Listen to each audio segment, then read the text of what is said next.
Ladies and gentlemen, please take your seats. We are going to start in 30 seconds.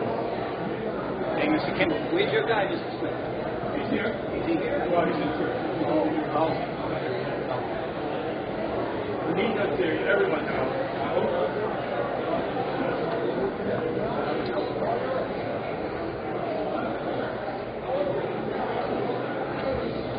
That's behind the camera once it gets going. Yeah, I know. So are you live streaming it now or are you waiting to start? No, I'm just leaving it running. Since there's no chance of that money that's running well, let it go. It's okay. Once again, ladies and gentlemen, like that, not easy to go ahead and bring the count. I'll check the bill afterwards, you know? Just rather not just go.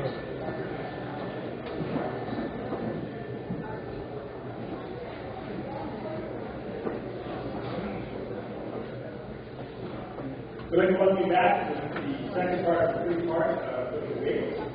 Next, we're going to be introducing the candidates for the West Rural First Congressional District. Please help me welcome them, and you'll notice their positions up on the stage. Please welcome Frank Hinton, Dan Innes, and Bernie Keller.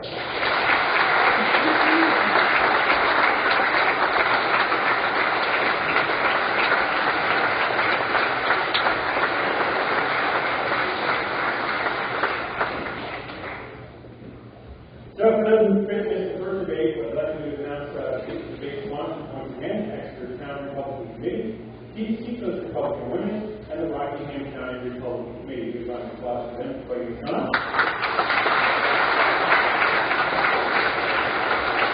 As you know, the format of each debate will be the same, and each will run 1 hour with a 15-minute break between the debates. Questions for these debates were submitted by the members of the three host committees. Time will be determined. Time will determine how many selected questions we will include. Thanks to the committee for making the event possible. Thank you, the audience, for your support, and thanks to the candidates for their participation. Now let's get on to the second debate, and I will repeat the ground rules for you. The ground rules are pretty simple. The rules of tonight's debate are quite simple in this fashion for the candidates. Answer the question put to them and not digress onto other topics. Number 2, stay within the time limit for each round. Refrain from commenting on the response of the other candidate. The ground rules for the audience are also quite simple. Please hold your applause during the debate question round. You may applaud each of the candidates during their opening and closing remarks, and we will begin with the opening remarks. Now, the order for all of this was decided by a random selection. Each candidate will have 2 minutes for the opening remarks. The remaining candidates can either sit or stand as their preference. And for opening remarks, please welcome President Keller.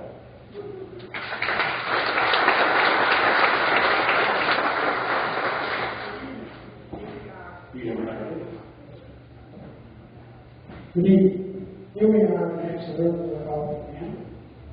Our opponent is the Democratic Party. They gave us Obamacare and a president who turned on the job training for the first job he's ever had. I think that was a big mistake. They did that. They jammed that around to get down our throat. And they told us that we had to pass the Obamacare so we would find out what it is. No, you should actually read the bill and never sign anything that you haven't read, period. Our party has also made some mistakes along the way. My main gripe is I think we've moved too far to the left, and I would like to see our party move back to the center, where our roots are with limited power. And that's part of really what I want to get off to say. Cut down on the government. I want to get the government out of our pockets, out of our schools, and out of our churches. I'm a Christian and a deacon in my church. I'm a veteran and a member of the American Legion and the VFL. I'm a member of both teams, and I believe that the oath I took when I served our country to preserve and defend our Constitution has not passed. I believe that oath still stands. I'm looking to represent you in Congress to try to bring a different light on things at all. I will spend no time on my every election. I will spend all my time trying to convince my fellow representatives that we should be addressing the bills and the problems of our country and try to find a solution for it. Thank you, Mr. Kelly.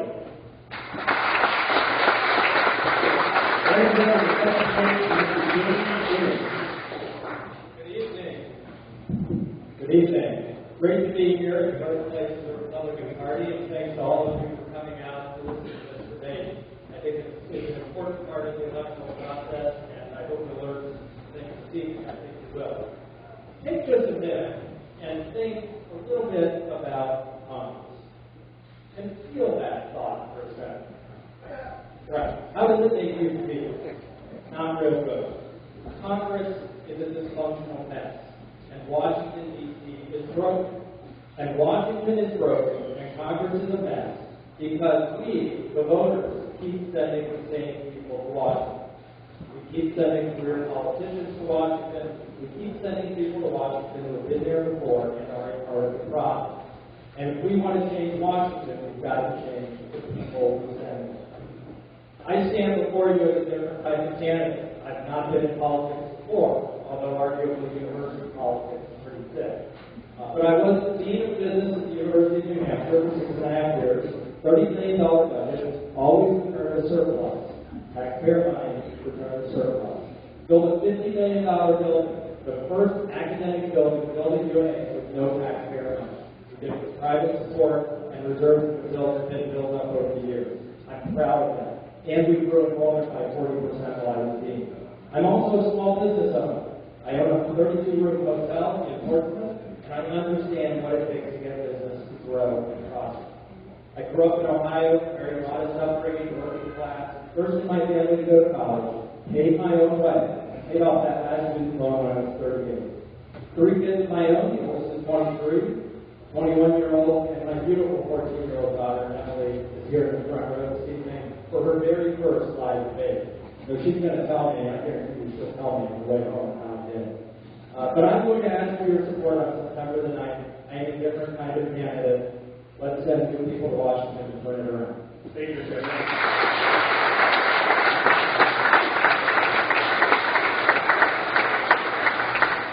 And Emily, thank you for your attendance. The next candidate for the opening remarks, Mr. Franklin.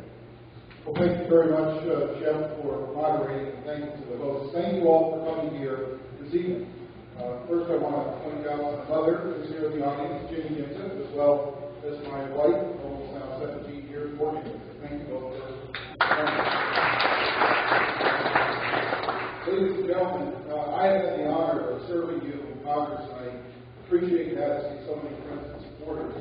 I also have the honor of serving as mayor of our state's largest city. And in those two offices, I did 3 things, and I always kept not just taxpayers, but constituents in mind. We are, right now, at a crossroads in America. Taxpayers feel that they have no voice.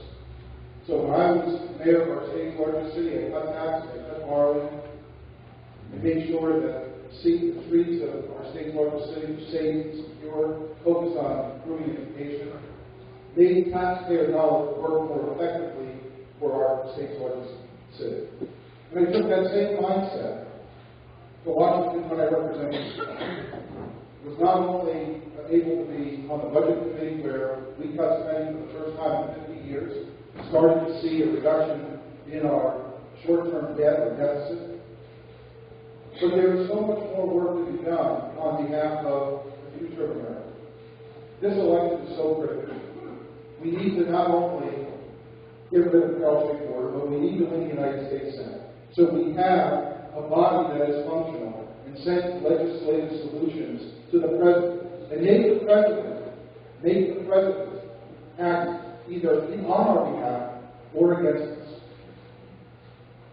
We have had 6 years of this president and the Carol Street border focusing on liberal policies, on growing the size of government, on turning their backs on average citizens. I'm just as frustrated as all of you. Thank you, Mr. David, for the opportunity to not just win in September, but also make sure we can beat Carol Street border the this coming event. Thank you very much.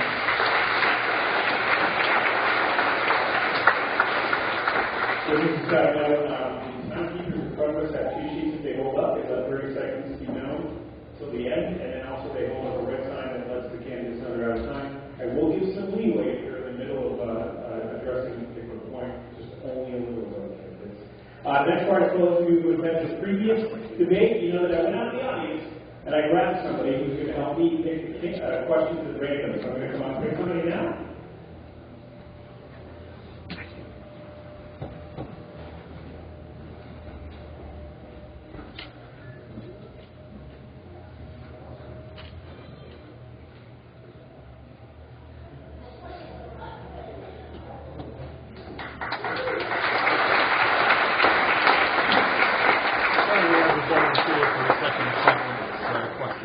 And his response was, "Oh God."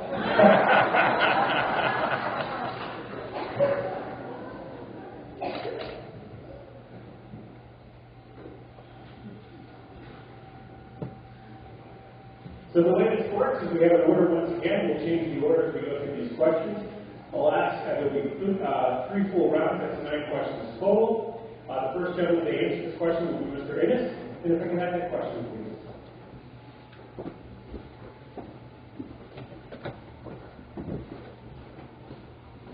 Mr. Innes, do you believe that the IRS needs to be reformed? And if so, what would you do to recommend that?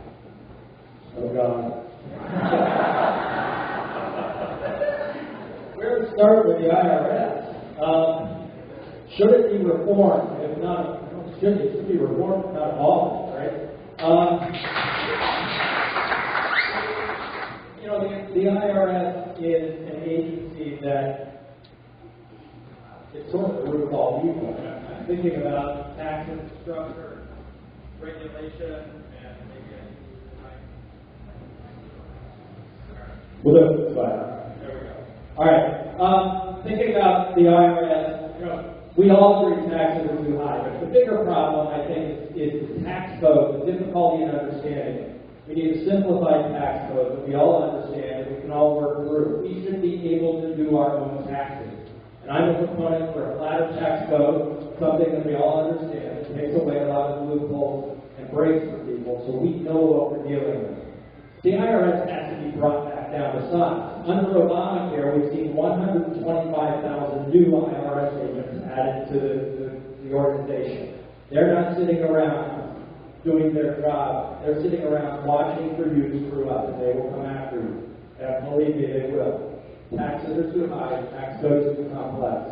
I'm going to take a second and divert to the corporate tax as well, because I believe that needs to come down. We have the highest corporate tax in the developed world.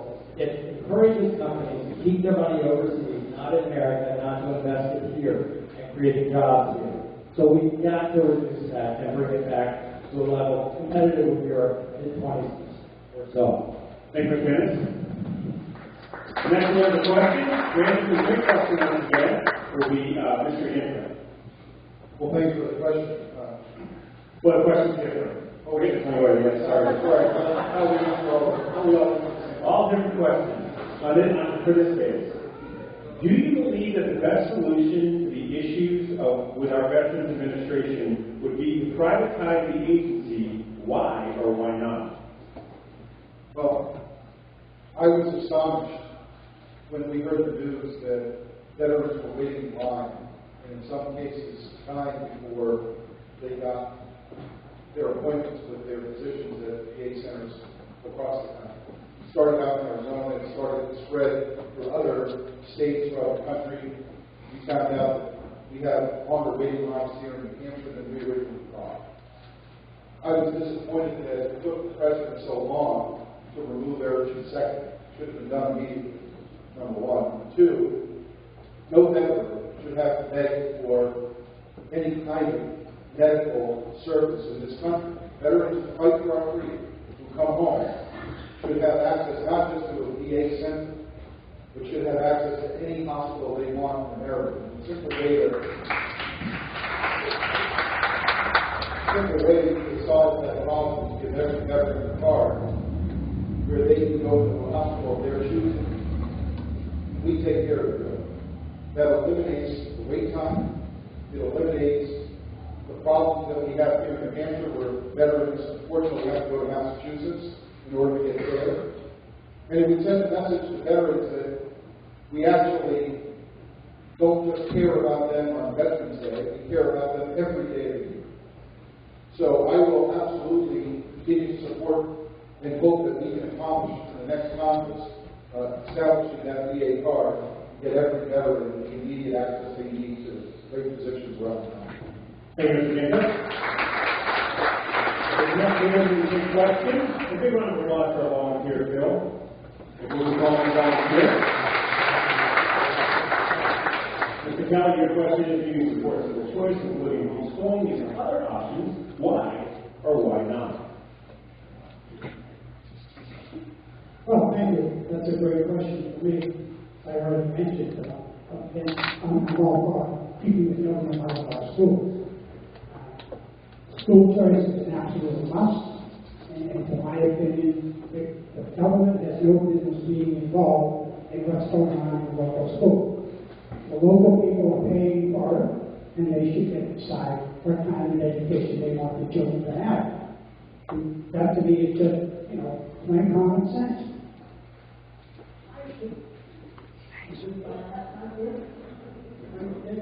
No, please work. I don't know. Anyway, I'm really against the government trying anyway.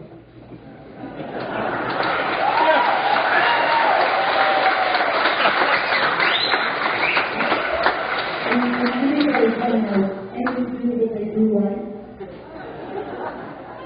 I think that's the answer. Thank you.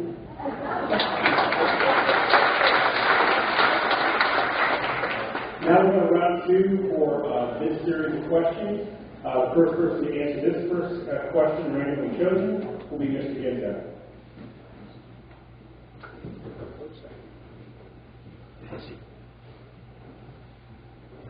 Mr. Ginza, do you believe that the current campaign finance laws are adequate? Would you change anything?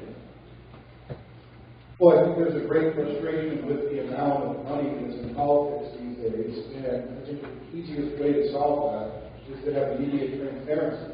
You should be able to support the candidate that you're choosing, but that should be open and transparent to the public. That way, we all know what individuals are supporting what candidates. What I don't support is a potential change in allowing taxpayer dollars to support candidates, because your tax dollars can go to candidates that you don't support.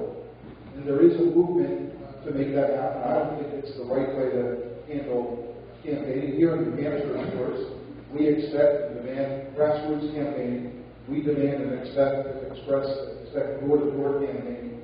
We expect candidates to have town hall meetings, something that our current representative, Carol Shea Porter, hasn't had in the 2 years that she's been in Congress. As a matter of fact, I had more town hall meetings this week than she's had in the last 2 years. That's the fundamental problem with some of the candidates, members of Congress that we have. But if you are home in your district, serving honorably, providing access to the people that you represent, you will have a merit-based election or merit-based re-election. And that's the focus that we should have and continue to have here in New Hampshire. Thank you, Mr. Ginza. Our next question will be Mr. Kelly. Mr. Kelly, what do you think is the cause of the recent wave of illegal immigrants on our southern border, and what would you propose to resolve it?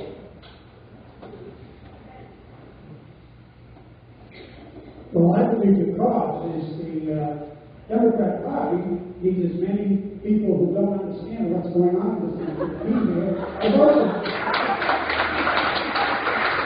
And basically, that's what it is. They're promising everybody in the world that they can come here and get a free lunch. Most of us adults know there is no free lunch. Somebody's got to have their money stolen from them for the government to provide us. So that's basically the reason why our borders are open. The Democrats believe they need all those people to swallow in here and vote for them. Thank you, Mr. Kelly. The next question is for Mr. Ennis. you think are the most important qualities for a Supreme Court justice? Do you believe these qualities are present with our current judges?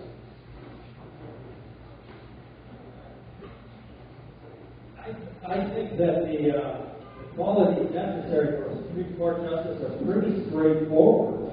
You need to understand the Constitution and uphold the Constitution, and when hearing cases, match those up against the Constitution and make your decision that way. Period. There's not much more to do with that.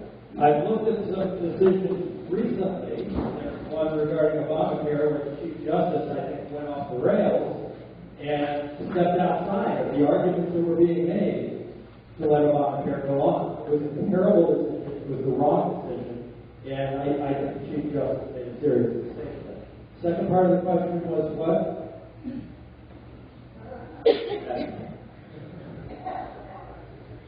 Do you believe these qualities are present on the current judges? No, they clearly aren't.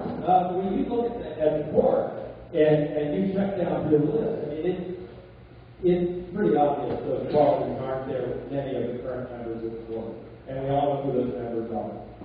I won't name names, but they're not present. And I think when justices are nominated, it's up to the Senate to really fully vet these folks and make sure they will uphold the Constitution and their rulings will be guided by constitutionality. Period. Thank you, Mr. Ennis. The final question for each candidate who is randomly selected part of our program. This question will go to Mr. Kelly. How can the U.S. achieve energy independence? Please address the issue of government subsidies and the regulations in your response. How do we get energy independence? That's it. How about we use our own resources instead of going someplace else? Why aren't we drilling every place that we can get oil and get it up and running until they get around to some point where they can make their maintenance without providing electricity to the need? But by all means, we should be producing as much of it here as we can. That not only gives us the energy, it gives us jobs. And I think most of the people working in that industry don't work for the government. And that's what we need, is more people who are not working for the government.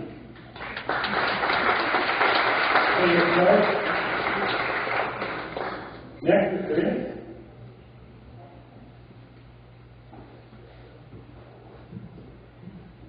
As the EPA imposes more restrictions and regulations on our citizens and businesses to comply with their policies, what potential benefits or detriments do you see in development? In development, meaning development of energy or development of businesses or development of either the potential, either the benefits or detriments of those policies. I think it's clear detriment. I mean, the EPA is behaving as a dictatorship and is doing the will of President Obama with no input from any of us or from the congressional leadership or the folks in Congress. So the EPA is continuing to impose restrictions on the way that we do things to drive up costs. And those costs are passed on to all of us. The EPA does not care what it costs you. The EPA doesn't care what it costs business. The EPA doesn't care what their policies are going to do to kill business. And this is just a symptom of over-regulation coming out of Washington. As a business owner, I see this every day. There's too much regulation. It slows us down, it keeps us from moving forward, and it keeps us from hiring and expanding. The EPA rules are doing that across the board, and as more and more rules go into effect and more costs are put on the system, there will be a slower expansion to the economy. The EPA is not helping us in the long run. We've got to be thoughtful, we've got to have a broad-based approach to energy, and we've got to do this right. It's very important that the EPA be brought back under control, along with all of the other government regulations. Thank you, Mr. Ennis.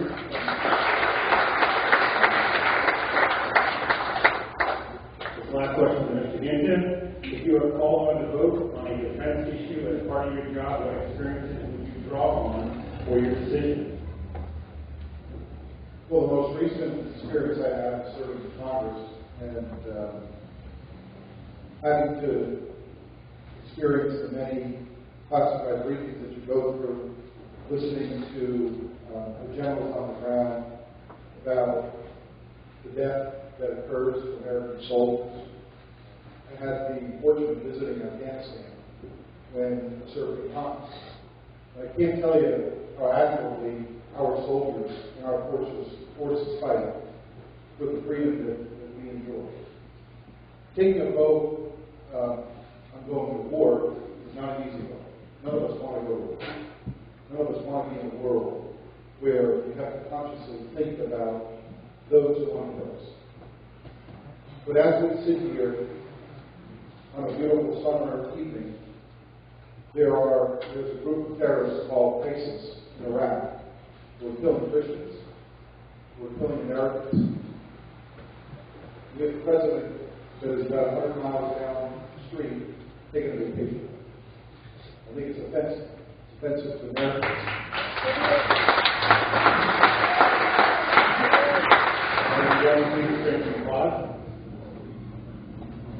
So, I believe he should be back in D.C. right now. Congress should be back in D.C. and there should be an immediate vote based on the actions that are going on in Iraq, whatever going on in Iraq. Number one. Number two, let's have a plan as to what actually the outcome, the goal, the objective is. We haven't heard that from this president. But the obligation of Congress, if there is a vote of war, is to make that vote. That vote has not occurred while this activity in Iraq goes larger and larger and larger. Thank you, Mr. Hinton.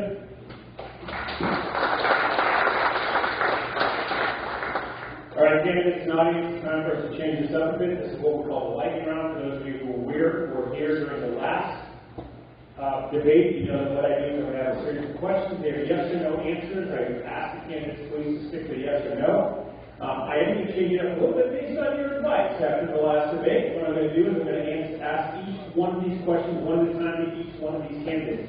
Candidates, I would advise you right now to probably take a sip of water before we listen to these questions, because they are coming quickly. All right, so what we will do is we will start the order over. First person to answer these yes or no questions, we'll go in order after that. To the left of that candidate will be Mr. Ennis. Mr. Ennis, we'll start with you, yes or no. Would you support term limits? Yes.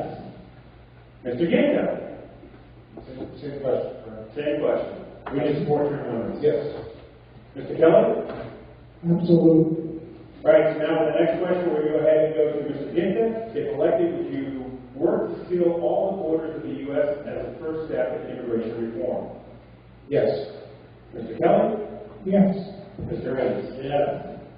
Next, we're going to go ahead and go to Mr. Kelly. Would you vote to make English the official language of the U.S., yes or no? Yes. Mr. Ennis? Yes. Mr. Ginko? Yes. Very good. We'll go to Mr. Ennis once again. Would you vote to allow illegal immigrants to continue to collect Social Security benefits? No. Mr. Ginko? No. And Mr. Kelly? No. And next, we'll go ahead and make sure I don't go out of order here. So I think the next one is Mr. Ginko. Mr. Ginko, do you believe that the theory of man-made climate change has been scientifically proven? No. Mr. Kelly? No. And Mr. Ennis? No.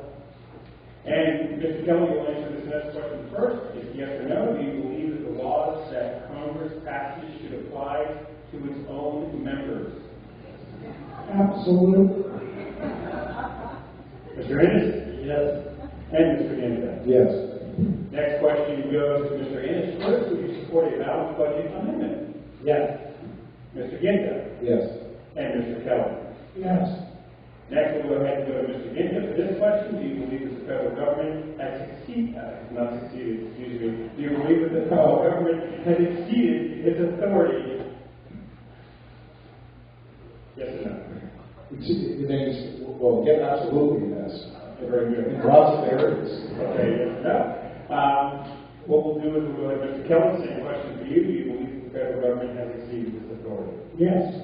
And Mr. Ennis? Some of these are so obvious, you're catching us off guard. That wasn't the question. Yes. Thank you. No. Do you believe that President Obama has abused his office by using executive authority? Mr. Kelly. Yes. Mr. Ennis, same question to you. Another one, yes. And Mr. Ginta. Yes.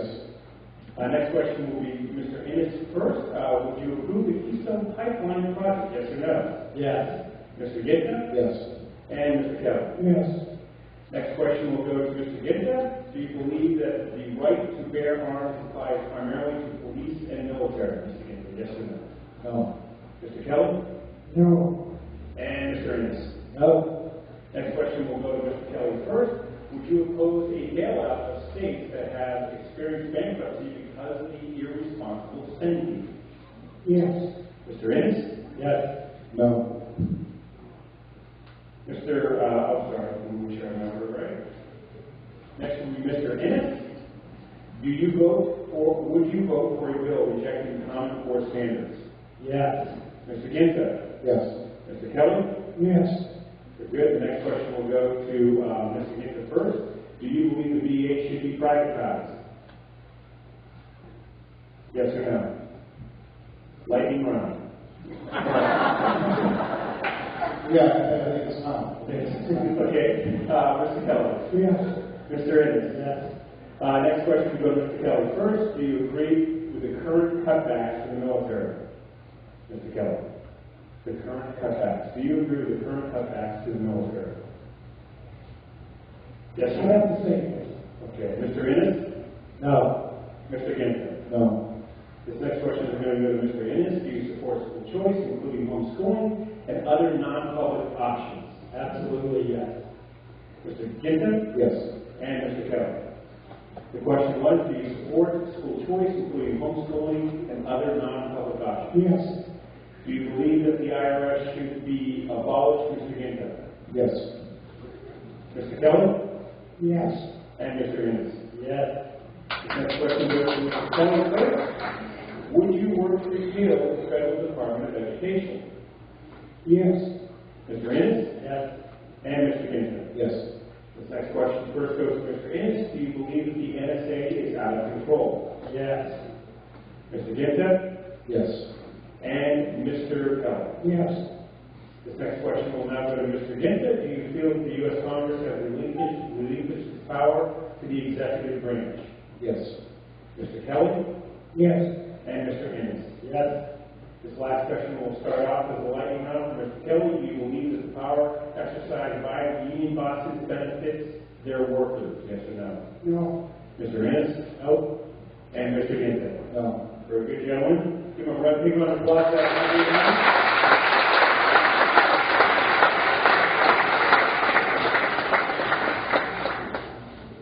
So we're going to go ahead and go to a new series of questions. Change that pace up just a little bit. This next series of questions are for all the candidates. I'll ask each candidate one at a time. Once again, trying to keep with the order. What we will do is we'll start with Mr. Kelly first.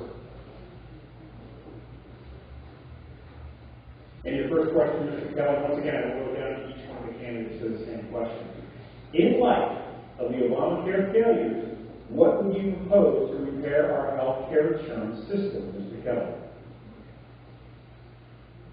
Well, I would support getting the government completely out of it, for one thing. You know, we had perfectly good health care when I was a child. And the government wasn't involved in it. It was all done locally. And the people took care of their own. And that's what our big problem is with our country. Is we have this opinion that the government is supposed to take care of everything. When we have a history that they don't do anything well. We have to make some changes. Mr. Ennis, same question in light of the Obamacare failures, what would you propose to repair our health care insurance system? Obamacare is a complete disaster. It's driving up business costs, it's holding business hiring back. It is wrecking the economy, quite honestly. I was talking to a business owner last week. He has 62 employees, and he jokingly said, I'm trying to figure out how to get back to 49. He was joking, I think. But this is the problem with Obamacare. That's one of the problems with it. Another problem is it's completely un-American. It is a government takeover of 1/6 of our economy. 1/6 of our economy. And I think my oldest son really captured it. Somebody said to me, Dad, how can they force me to buy health insurance? I don't want to buy it. I don't want the government telling me what to do. And that's exactly where we should be as Americans. We don't want the government telling us what to do, because that's what's happening with Obamacare. You can't keep your doctor. You might be able to now, but when the next phase of the rollout hits us, you will not be able to keep your doctor. You will not be able to go to the hospital you want to go to. You will lose your choice. One final point. When you look at medical advances around the world, the country that leads innovation is America. We have the best medicine, the best discovery of medicine, the best devices, the best procedures. We are the only major country without socialized medicine, and it works. We advance worldwide healthcare in America. Two Ebola patients come here, they both live. They both live because we are leaders, and it's profit and business and competition that helps that happen. Obamacare must go, it needs to be reviewed. Thank you, Mr. Henry.